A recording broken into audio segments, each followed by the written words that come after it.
Yes, ibihe byiza kuri mwe mwese mukomeza gukurikira ibiganiro n'amakuru aca kuri iyi channel yanyu ya UR Update TV. Ngira nk'uko mubibona tuzanye amakuru mashyashya heke, ni amakuru isohoye aka kanya tuvugana, cyane cyane areba abantu mwese mwakoze application muri Rwanda Polytechnics. Ngira nk'uko mubibona nyuma y'uko mubonye resultat zanyu hakurikiraho gusaba inguzanyo. Rero ngira nk'uko mubibona itangazo ribahamagarira kuba mwasaba inguzanyo heke ikaba yarishyize hanze, bikaba bizatangira guhera ku itariki ya 10 z'ukwa karindwi, ubwo ngira ngo ni ku itariki ejo kugera ku itariki 20 z'ukwa karindwi. Nyuma y'ayo matariki ngira ngo uko babivuze mu itangazo nta busabe bw'inguzanyo buzakirwa. So rero niba uzi ko wakoze application muri Rwanda Polytechnic ukaba warabaye admitted, ngira ngo mwese ubu mwamaze kureba resultat zanyu, abantu babonye acceptance letter zabo bagasanga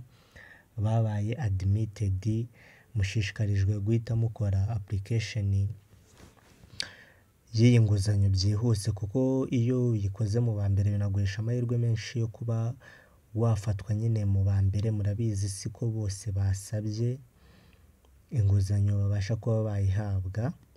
Ubwo rero niba uzi ko warabaye admitted kuri acceptance letter yawe waramaze kuyibona, ubwo usabwe guca kuri iyi link, ngira ngo muri kuyibona mu itangazo hano ku rya gatatu, riravuga ngo gusaba inguzanyo bikorwa hakoreshejwe umurongo wa internet ukurikira. Ngira ngo wabonye ubundi ugakurikiza amabwiriza, ni ibintu byoroshye cyane. Niba uzi ko wabaye admitted bikore vuba, biratangira ejo kujya ku itariki 20. ubwo urumva ni iminsi 10 gusa. Niba ushaka kwizera ko ushaka kwiga koko muri Rwanda Polytechnic wishyurirwa na leta, bikore vuba. Yari ayo makuru, hagize ikigucanga cyangwa se izindi mbogamizi ugira watwandikira muri comment tugahita tugufasha byihuse, ko nicyo tuba tubereye aha, nicyo gituma tubahereza amakuru ku gihe kugira ngo mubashe kuba mwabikurikirana byihuse cyane. So rero mukomeze kugira ibihe byiza kandi tubifurije amahirwe masa, murakoze cyane.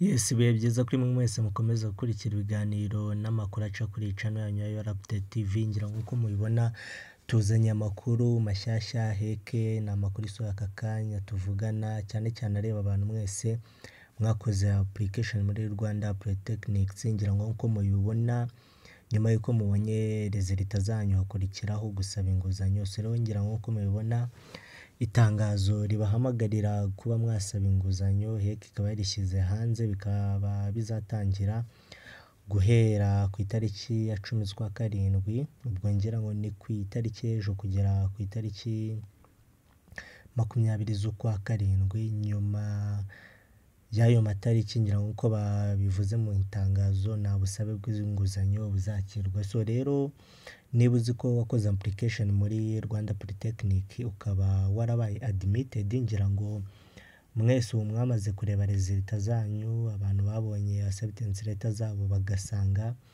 babaye admitted, mushishikarijwe guhita mukora application y'iyi nguzanyo byihuse, kuko iyo uyikoze mu ba mbere binaguhesha amahirwe menshi yo kuba wafatwa nyine mu ba mbere. Murabizi siko bose basabye inguzanyo babasha kuba bayihabwa.